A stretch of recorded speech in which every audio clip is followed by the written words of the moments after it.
Hey, beautiful souls. It's Ashlee Escobar, owner of Angelic Love and Light. I help people experiencing high levels of stress and trauma create more balance in their body, mind, and spirit.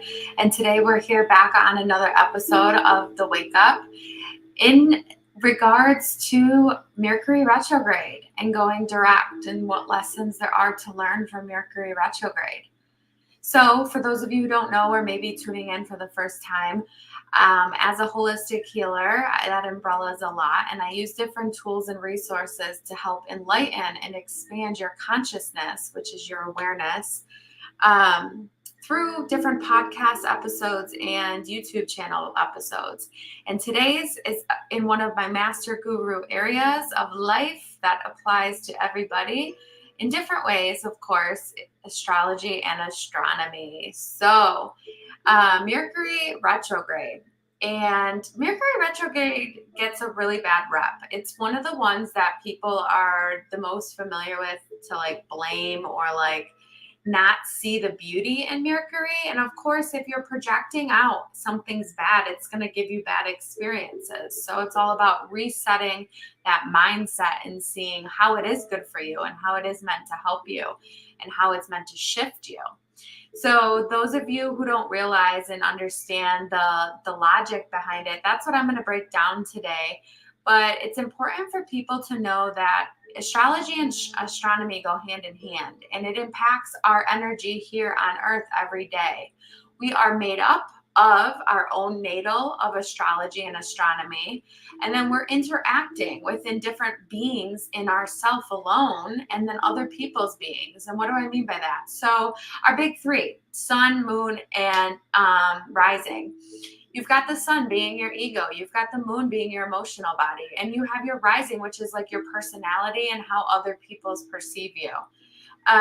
Those three alone are like interacting with three different worlds. And if you don't get a handle on how that chemistry is within your body, you're not going to be able to get a handle on your whole as a self. So astrology and astronomy really is a tool for self-awareness.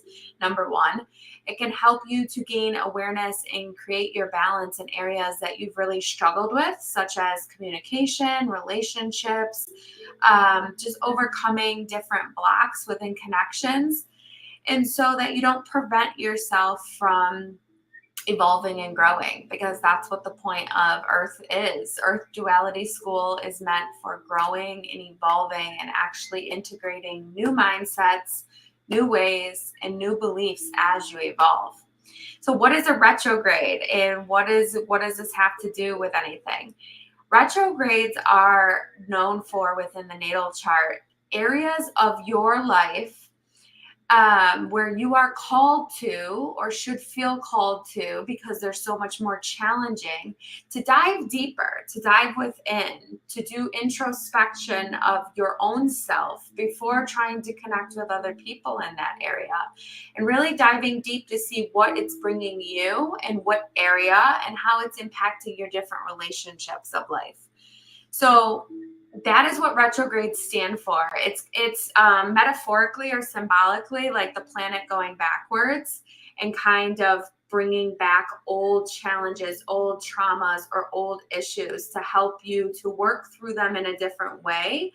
But you've got to be able to see your own toxic traits and other people's in order to actually grow from the energy and up level through the energy and how it presents itself in your life.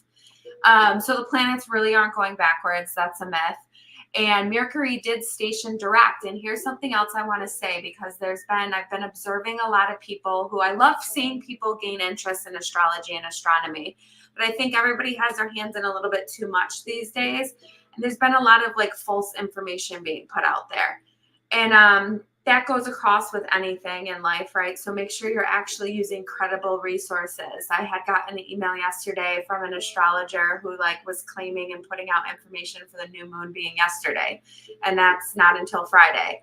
That's an example of. There's also this example that I'm going to point out and speak on, is that, when a planet goes direct, right, it takes integration time. There's a post shadow that's involved for a reason, because it doesn't just shift and things go back to normal. That's not how life is. That feels very robotic and like like I'm driving a stick shift, and that's not how life is.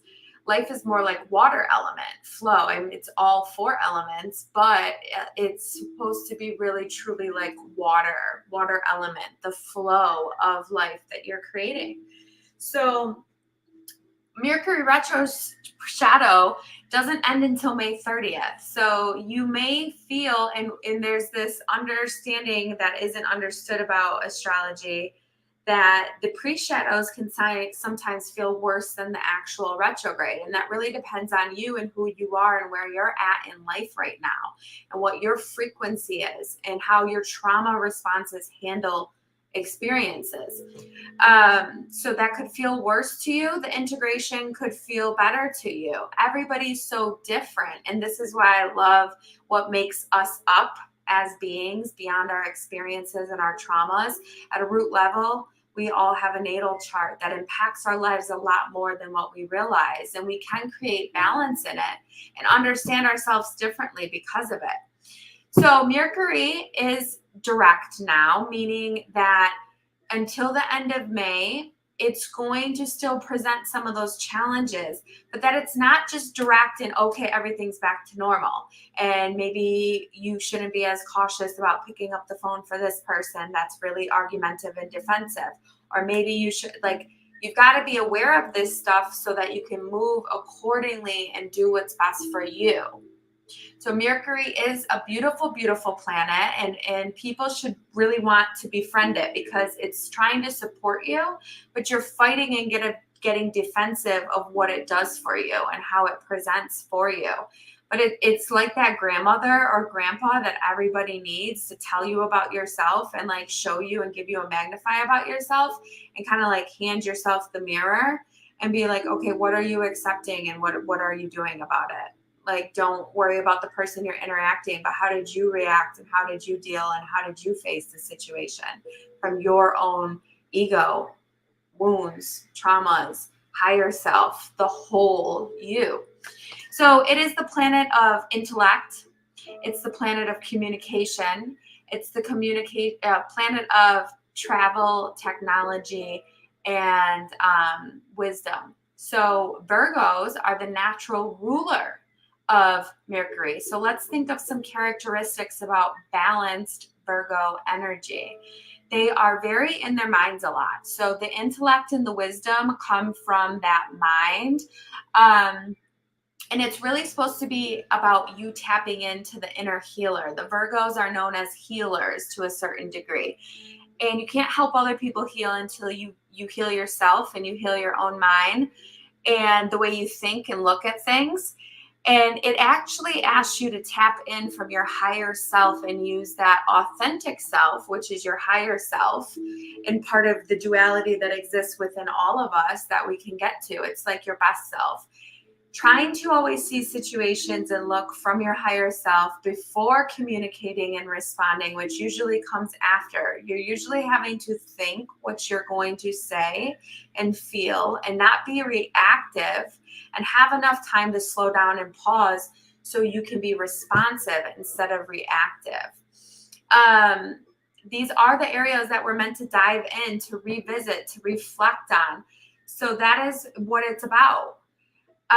Although Mercury, when it goes retrograde, is in a different sign every time. So you're battling two different energies, which is the duality that we're going to see across a lot of things here on Earth, because Earth is about duality and polarity of energies. So you're going to have the Virgo energy and what it wants to do naturally. And then you're going to have what it's in, Taurus, and how it's really going to play out. So Taurus balance energies. Taurus really, like, it takes a lot for a bull to get angry. Bulls are not stubborn because they don't want to do something. It's like it literally takes so much for it to build up and then they like act. So communications were slower during this time. Maybe more stubborn behind the energies of communication. Everybody knows how it really impacts technology. So you should be seeing those things ease up. But really, the big things about Mercury retrograde is your own intellect, your own wisdom, how you're handling your communication with other beings, and how people are communicating to you and what you're not allowing during those communication patterns. So the Taurus energy is now done. The planet is direct, but we're going to feel this energy until the end of May while having many other transits going on. And there always are. And that's why knowing your natal chart really helps you, because you can kind of pinpoint what within your natal chart is what happening. Is it the new moon that's coming up? Is it the Mercury direct that's happening? Is it the Jupiter in Taurus and how that's impacting you? There's so many energy pieces always playing out, sometimes more during certain seasons than others, but these energies are always happening and there's a lot to keep up with. So the first step in how you can really start understanding all these energies is doing your natal chart. Starting to practice and integrate and learn with it so that you can understand the characteristics of the duality of the signs, what the planets do for you. So this Mercury retrograde coming direct now and kind of being over, it's not a fast process, as I mentioned. Mercury's here to support you. It's actually trying to help you be a better communicator. It's meant to try to help you step into that higher power and higher authentic self that we all have the opportunity to do so every single day, every single minute, every single experience. So let it help you. Let it bring the blessings it's meant to. But what people don't realize is a lot of blessings happen through extreme struggle or challenge and how you handle them. You know, are you handling them from a very reactive state? Are you handling them from like pulling back and really like reflecting and like processing at a slower rate? Many people in higher frequencies spent this whole Mercury retrograde and for the next few months really like dialing out so that they could really process all the energies going on. So some people may have expecting like instant responses or instant changes or instant communication, and that's really not it's counteractive with Virgo energy, Taurus energy, and Mercury energy. Honestly, there's a reason why that retrograde is a little bit longer than other retrogrades. So this is how you can see if you're doing the work or not. And there's really always a split, more division and duality within things. You can tell if you are doing your work when the next Mercury retrograde comes around in 2024. If it's repeating cycles, if you're repeating cycles, they will get harder with more consequences if you aren't truly handling your own shadow work and not learning how to embrace the planet's retrograde. You need to focus on the light and what you have learned. So it's over and done with, but what can we look back and learn from? You can see the time period of Mercury retrograde dates and see what communication challenges did you have, with who, how were you communicating versus how you normally do.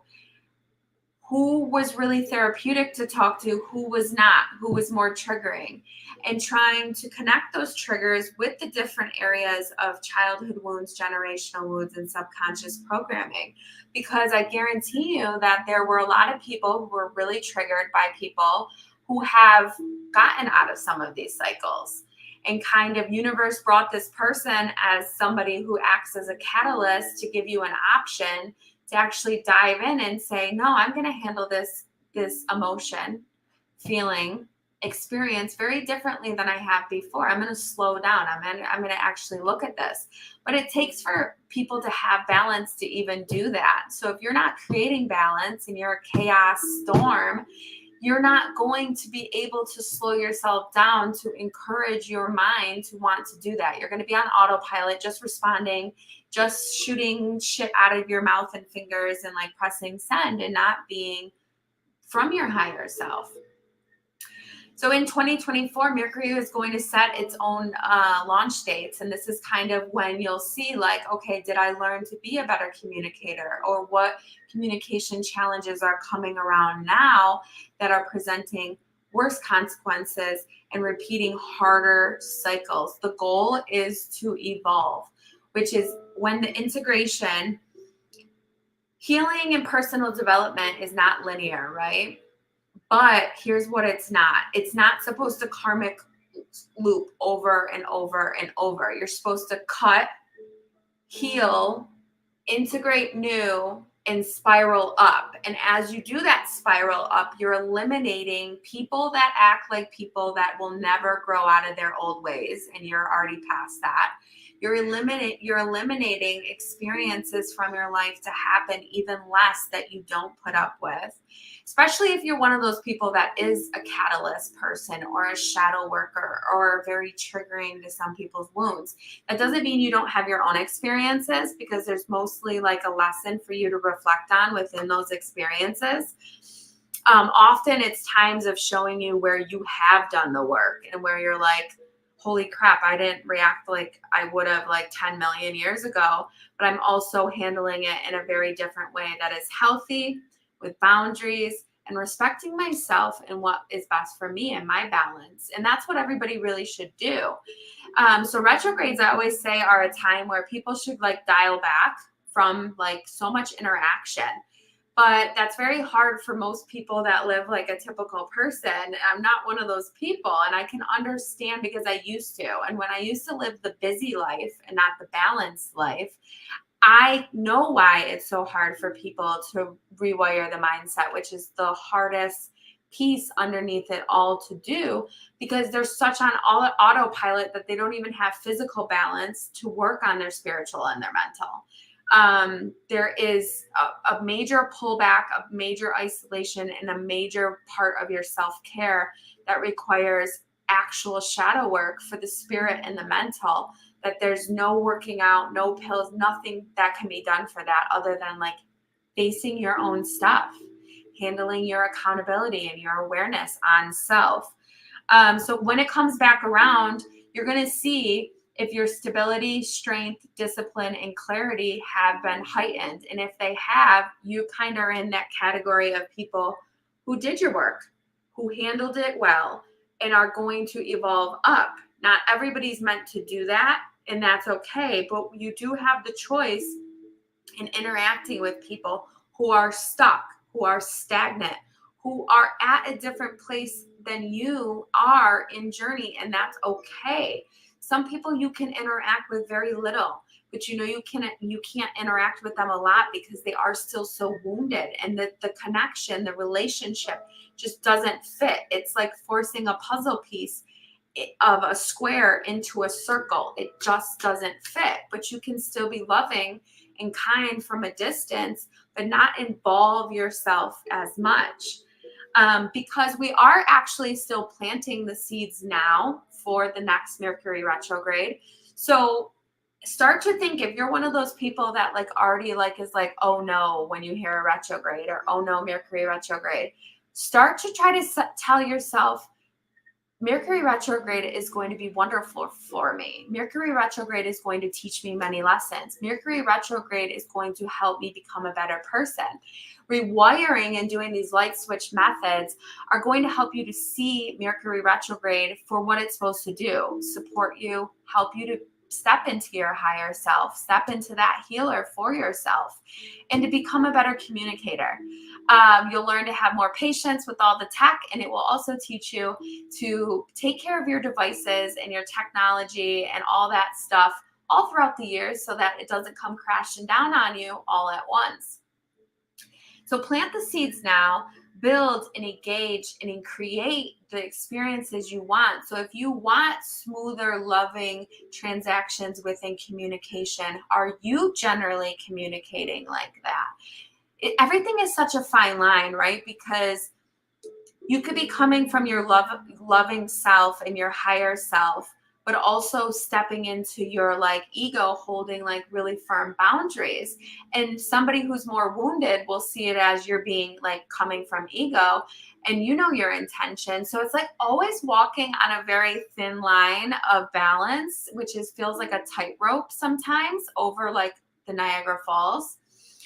And that's what I love about all this. It keeps you on your toes. It makes you have to like keep up and know this stuff and to know yourself so that you can experience deeper relationships and deeper connections from healthy, balanced perspectives. Why is this important? Because if you are somebody who's actively working on your healing journey and personal development, like my members do, you are actually saying, I am being intentional with this. And if you've had a lot of trauma, like most my members have, and I have in my past life, you have work to be done because you weren't modeled healthy, balanced relationships starting in your family, your primary family. And so this then trickles out into your friendships, your best friends, your boyfriends, your girlfriends, the trauma bonds, and then so on and so forth. And you aren't able to align to your soul tribe and better alignments until you deal with your stuff. Because could you imagine like this, for example? Say universe is trying to give me the chance to evolve, right?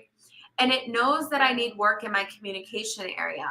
And it sends me these like lower frequency people to like spew their anger and defense and wounds at me. And I revert back to a very old me and handle my communication really poorly. Do you think universe is going to give me an opportunity to evolve and sit around people that like I really belong around and what my goals and my life fits in? No. If I stoop to their level all the time, it's going to bring me back to that level because that's what energy I'm feeding it and giving it.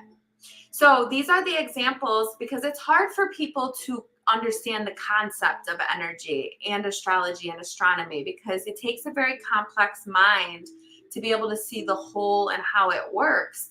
But when I explain these situations and examples, it gives you a little bit better of an idea with different analogies. So you're planting all of this. Focus on your worth, your temple, and your mind because Mercury is all about your mind. And if you've had a lot of traumas, it really rewires at a cellular level how you think. It puts you into having your guard up into defense mode and that everybody is either out to get you or out to hurt you. And that's not the case. There are some people that are still drawn to your light who don't realize they're seeking you because you are a teacher and you've already been through that experience. Universe literally puts people into your life that have already like leveled up from those areas.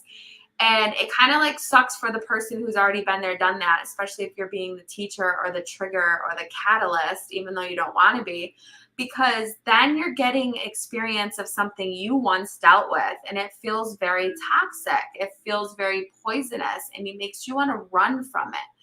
But the more you face it, obviously not with war or force or ugliness, the more you face it from an emotionally intelligent and mature way, you're going to be able to handle it with grace and compassion and be able to actually up level and evolve.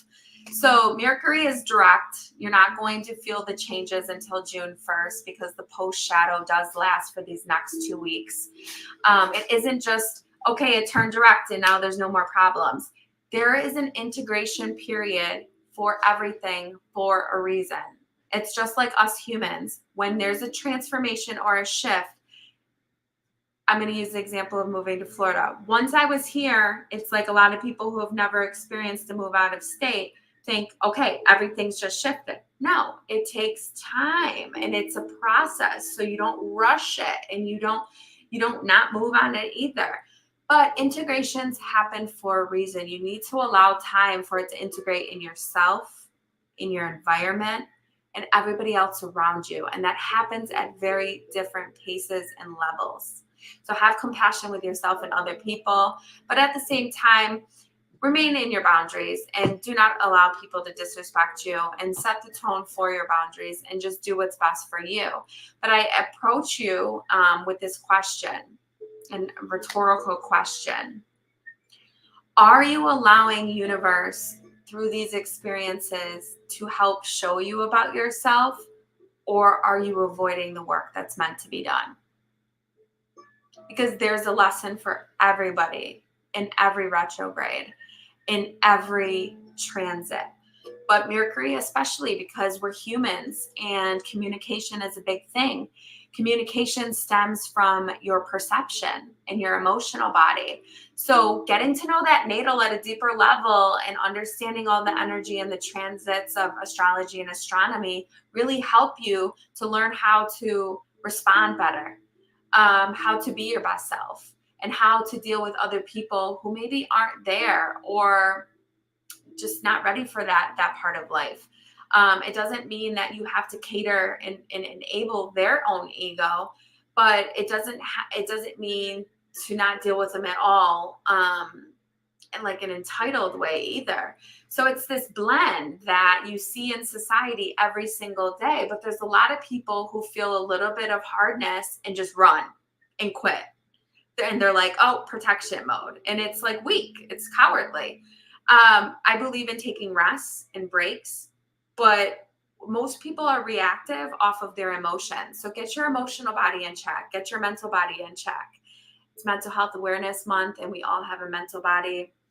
Get it balanced and your emotional body. All right, there is a comment I'm going to address. Wow, what a wonderful video. I'm learning and being reminded in such a beautiful way. Thank you so much, Jeremy, my beautiful soul brother. You know, me and my brother Jeremy, we have beautiful communication style, and I wish that I could multiply it, but that's not what's meant to be. I think learning from people that you communicate well with is so beautiful. And I feel also the people that you don't communicate well with, there's so much to learn from both experiences. And that is experiencing the whole. Once you experience both of those, you are allowed to decipher and discern what's for you and what's not for you. Because we do need to appreciate the whole being and the whole process, but that doesn't mean, especially for trauma survivors and people who are intentionally healing, it doesn't mean to keep letting people do the same thing over and over and over and over, because you actually have to not feed the source. And that's normally how the shift will happen. It's sad because most people have already acted emotionally by then, and it kind of like makes the challenge not work out and makes the people need to go separate ways because they didn't slow down enough to actually process it and evolve and grow in a different way. Even if that meant like, I agree to disagree type of thing. That's the healthiest thing. Have you ever like met somebody who their truths are like the only way they want to see things and they're not willing to like expand it all? Very, very black and white. I will admit I'm black and white, but not black and white to the point that I don't hear other people's truths. And it's like those same individuals who are like so resistant and don't want to hear anything else, but they're limiting themselves. It's okay. No judgment, no shame, but you can observe and say, no, thank you. This isn't for me. I don't choose to communicate with people who are defensive right off the rip, that assume right off the rip, that don't ask questions. Communication involves questions, but I acknowledge, especially coming from a very traumatic childhood, that when you're not modeled proper communication and you learn to either ignore people, run away from your problems, or just fight and argue, that I can have compassion to see why people aren't good communicators. And it's not your job to make them good communicators, but it is your job to not allow people to talk to you a certain way and deal with you a certain way, especially in your intimate, like you can only do so much about social media, right? Social media, you can control which content you see. You don't have to comment and post, but if it's coming into your world, like face-to-face communication, text, calls, you have a right to do something about that because that's your intimate space. And a lot of people really work on their energetic space and also have reasons why they need to keep their frequencies and energies in a more higher level. So this is all happening for you. Self-awareness and shadow acceptance happens through the planets, especially Mercury retrograde. Enjoy it while it's direct until 2024 when we see our next Mercury retrograde. There's a lot to learn. I will catch you on the next episode here on the Wake Up.